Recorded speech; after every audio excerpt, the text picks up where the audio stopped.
اس نے مجھے اپنی باہوں میں اٹھایا اور مجھے ایک انجان جگہ پر لے گیا۔ میں نے خود کو چھڑانے کی بہت کوشش کی لیکن ناکام ہو گئی۔ اس نے مجھے زمین پر گرایا اور میرے ساتھ چھیڑ چھاڑ کرنی شروع کر دی۔ میں چیختی رہی لیکن میری مدد کو کوئی نہیں آیا۔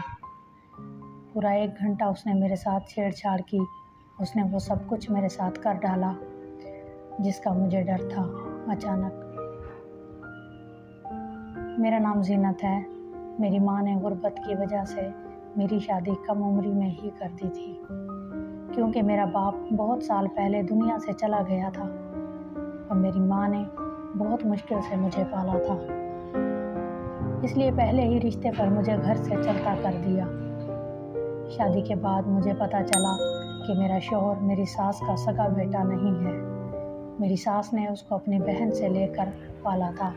پھر میری ساس کا بھی ایک بیٹا پیدا ہوا اور میرے سسر کی وفات ہو گئی تو بچپن ہی سے گھر کا سارا خرچ میرا شوہر چلا رہا تھا۔ میرے شوہر کی آمدن اگرچہ زیادہ نہیں تھی لیکن پھر بھی وہ میرا بہت خیال رکھتا تھا، جبکہ میرا دیور انتہا درجے کا آوارہ اور لوفر لڑکا تھا، لیکن پھر بھی اپنی ماں کی آنکھوں کا تارا تھا کیونکہ اس کا اپنا خون جو تھا، جبکہ میرا شوہر میری ساس کی نظر میں بس ایک کمانے والی مشین تھا۔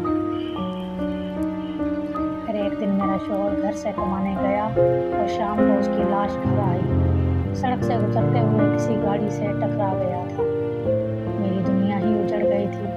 کچھ دنوں بعد جب دماغ کچھ سوچنے سمجھنے کے قابل ہوا تو میری ساس نے اپنے کمرے میں بلایا اور کہا کہ تمہارا شوہر تو چلا گیا ہے، تمہارا کیا ارادہ ہے؟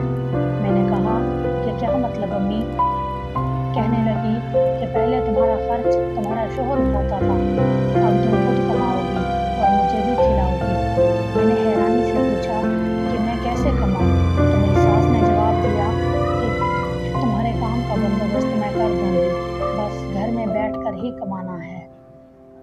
میں نے سوچا کہ اب کوئی ٹھکانہ بھی نہیں ہے جہاں پناہ ملے تو بہتر ہے کچھ نہ کچھ کام دھندا کر لوں۔ میں نے کہا ٹھیک ہے۔ میری ساس میری سعادت مندی سے بہت خوش ہوئی۔ اگلے دن شام کے وقت میں نہا کر باتھ روم سے نکلی تو گھر کے صحن میں 2 مرد بیٹھے تھے، شکل سے جرائم پیشہ اور کپڑوں سے کھاتے پیتے گھر کے لگتے تھے۔ میری ساس ان کی خدمت کاری میں مصروف تھی۔ پھلوں اور جوس سے ان کی تواضع ہو رہی تھی۔ میں سوچ میں پڑ گئی کہ یہ کون اتنے اہم لوگ ہیں، کیونکہ میری ساس تو کسی کو مفت میں مری ہوئی مکھی بھی نہ دے۔ لیکن یہ حیرانگی جلد ہی ختم ہو گئی۔ میری ساس میرے کمرے میں آئی اور کہنے لگی کہ جلدی سے تیار ہو جاؤ، آج تمہارے کام کا پہلا دن ہے۔ میں نے پوچھا کہ کیسا کام؟ مجھے تو کچھ پتہ نہیں تھا۔ میری ساس مسکرا کر کہنے لگی کہ بہو تم بہت بھولی ہو، یہ جو مرد باہر بیٹھے ہیں تم ان کے ساتھ جاؤ گی، دیکھو صرف 1 رات کے 10,000 وصول کیے ہیں۔ میری ساس نے مٹھی میں بند نیلے نیلے نوٹ میری آنکھوں کے سامنے لہرائے تو مجھے اس وقت سمجھ آئی کہ میری ساس نے اس کام دھندے کا ذکر کیا تھا۔ وہ کچھ اور نہیں بلکہ جسم فروشی تھا۔ مجھے چکر سے آنے لگے۔ میں نے نفرت سے کہا کہ مجھے نہیں کرنا یہ گندا کام، میں بھوکھی رہ لوں گی لیکن اپنا جسم فروخت نہیں کروں گی۔ میری ساس ایک دم طیش میں آ گئی اور مجھے بالوں سے پکڑ کر کہنے لگی کہ دیکھو لڑکی، یہاں رہنا ہے تو میری بات ماننی ہی پڑے گی ورنہ گھر سے نکال دوں گی اور باہر بھی سب لوگ تمہارا جسم ہی نوچیں گے۔ میں نے بہت احتجاج کیا لیکن میری ساس نے دونوں مردوں کی مدد سے مجھے کھینچ کر گھر سے نکالا اور کار میں ڈال دیا۔ ایک آدمی نے ڈرائیور سیٹ سنبھالی اور دوسرا مجھے بازو سے پکڑ کر پچھلی سیٹ پر بیٹھ گیا۔ کار منزل کی طرف چل پڑی۔ میں مسلسل اپنی قسمت پر رو رہی تھی۔ مجھے اپنا شوہر یاد آ رہا تھا۔ اس نے بہت قریب ہونے کے باوجود مجھے عزت اور زندگی کی چھوٹی چھوٹی سہولتیں دیں۔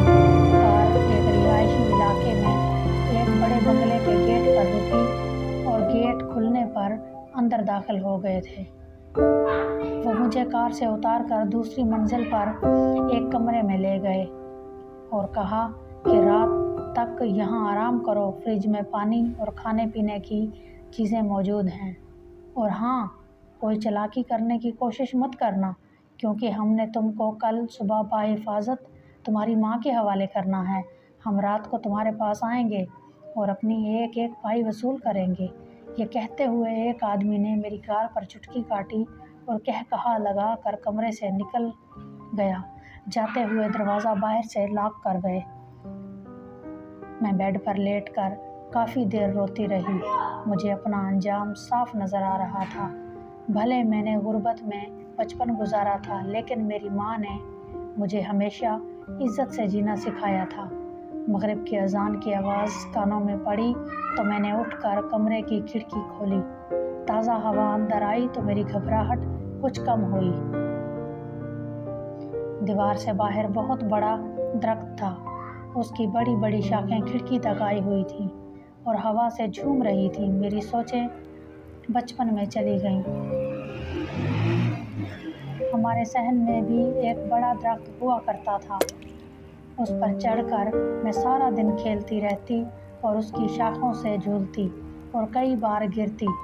ماں کے منع کرنے کے باوجود پھر اس درخت پر چڑھ جاتی تھی۔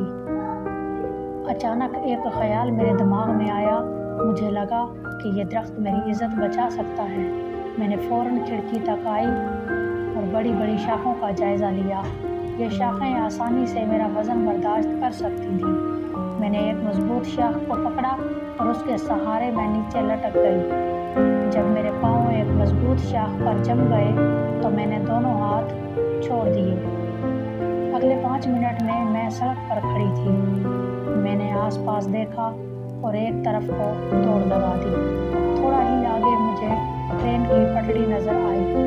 میں سیدھی چلتی ہوئی ٹرین کی پٹڑی پر پہنچ گئی اور ایک انجانی سمت کی طرف چل پڑی۔